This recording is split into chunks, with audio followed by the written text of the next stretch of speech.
নমস্কার বন্ধুরা, অমৃতকুম্ভ চ্যানেলে আপনাদের সবাইকে স্বাগত জানিয়ে আজকে একটা চিকেনের রেসিপি শুরু করছি। আসুন কথা না বাড়িয়ে সরাসরি রেসিপিতে আসা যাক।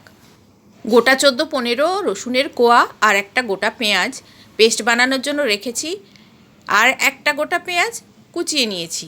কিছুটা আদা ছাল ছাড়িয়ে রেখেছি। একটা পেঁপের অর্ধেকটা ছাল ছাড়িয়ে 4 ফালি করে রেখেছি। নিয়েছি 500 গ্রাম চিকেন। চিকেনটা ধুয়ে পরিষ্কার করে একটা বড় জায়গায় করে নিয়েছি। কিভাবে চিকেনটা ম্যারিনেট করছি একটু ভালো করে খেয়াল করে রাখবেন। পরপর কোনটা দিচ্ছি সেটাও লক্ষ্য রাখবেন। প্রথমে দিচ্ছি 4 টেবিল চামচ টক দই।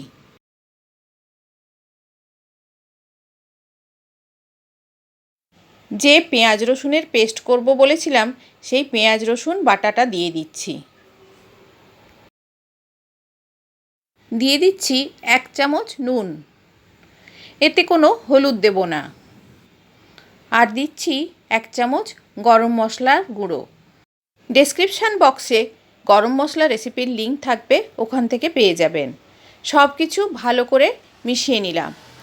আর এর মধ্যে যে পেঁপের টুকরোগুলো দেখিয়েছিলাম সেই পেঁপেটা গ্রেট করে নিয়েছি, আর আদাটা কুচিয়ে রেখেছি রান্নার সময় দেব বলে।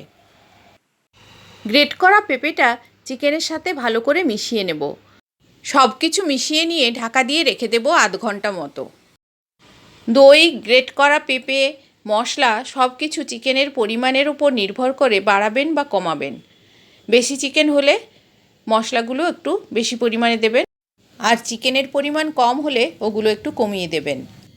রান্না করার জন্য নিয়েছি 2 তেজপাতা, হাফ চামচ গোটা জিরে, গোটা 6 গোলমরিচ, কিছু শুকনো লঙ্কা, 1 ইঞ্চি দারচিনি একটু ভেঙে নিয়েছি, আর 2 ছোটো এলাচ ফাটিয়ে নিয়েছি।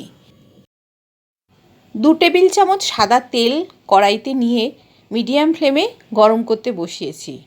তেলটা গরম হলে ফোড়নগুলো দিয়ে দেব একে একে।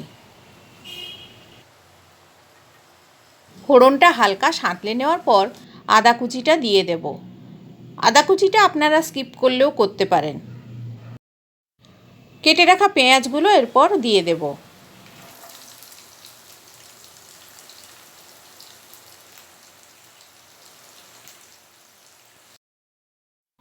কিছুক্ষণ পেঁয়াজটা ভেজে নেওয়ার পর যখন ট্রান্সলুসেন্ট হয়ে যাবে দিয়ে দেব চিকেনের টুকরোগুলো। মশলা আর গ্রেট করা পেঁপে যতটা সম্ভব বাটিতে রেখে একটা একটা করে চিকেন কড়াইতে দিয়ে দেব।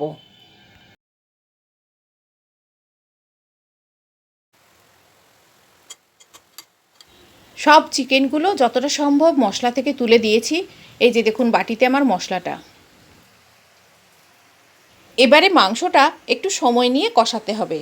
যখন মাংস আর মশলা থেকে তেল ছেড়ে আসবে তখন বুঝবেন মাংসটা আপনার কষানো হয়ে গেছে।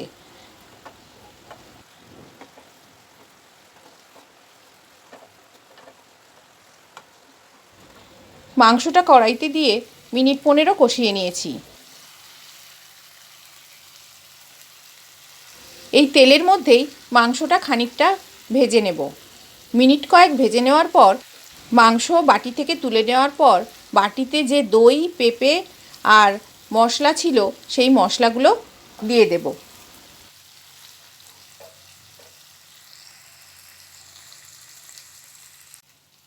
এই তেলের ওপর মশলাগুলো দিয়ে ভালো করে মাংসের সাথে মিশিয়ে নেব। আর একই সাথে দিয়ে দিচ্ছি গোটা 4 মাঝামাঝি চেরা কাঁচা লঙ্কা।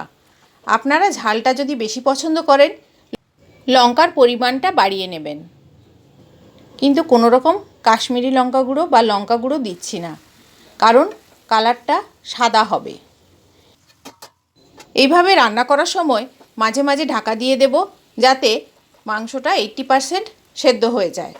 তাহলে জল দেওয়ার পর বেশি সময় রান্না করতে হবে না। মশলাসহ মাংসটা কষিয়ে নেওয়ার পর দিয়ে দেব মিক্সি ধোয়া জলটা। জলটা আপনাদের প্রয়োজন মতো দেবেন, আর নুনটা এই সময় চেক করে নেবেন। গ্রেভিটা একটু ঘনর দিকেই রাখবেন। আপনি যে মাংসের সাথে পেঁপের মতো একটা সবজি খাচ্ছেন সেটা বুঝতেই পারবেন না। খাওয়ার সময় মনে হবে অন্য কিছু খাচ্ছেন। আর নামানোর আগে দিয়ে দিলাম একটু গোলমরিচের গুঁড়ো। তারপর গ্যাস অফ করে পরিবেশন করে দেখাচ্ছি। আমার রান্নাগুলো ভালো লেগে থাকলে চ্যানেলটিকে সাবস্ক্রাইব করবেন আর কমেন্টে জানাবেন আপনাদের রেসিপিটা কেমন লাগলো। বাড়িতে এইভাবে একবার বানিয়ে দেখুন। অপছন্দের পেঁপে দিয়ে চিকেনটা এইভাবে রান্না করে খাওয়ালে বাচ্চারাও চেটেপুটে খাবে। আজ এই পর্যন্ত, দেখা হবে আবার অন্য কোনো রেসিপিতে। ততদিন আপনারা সবাই ভালো থাকুন এবং সুস্থ থাকুন এবং আনন্দ করে খাওয়া দাওয়া করুন। নিজেরা রেসিপিগুলো বানান এবং অন্যকে বানিয়ে খাওয়ান।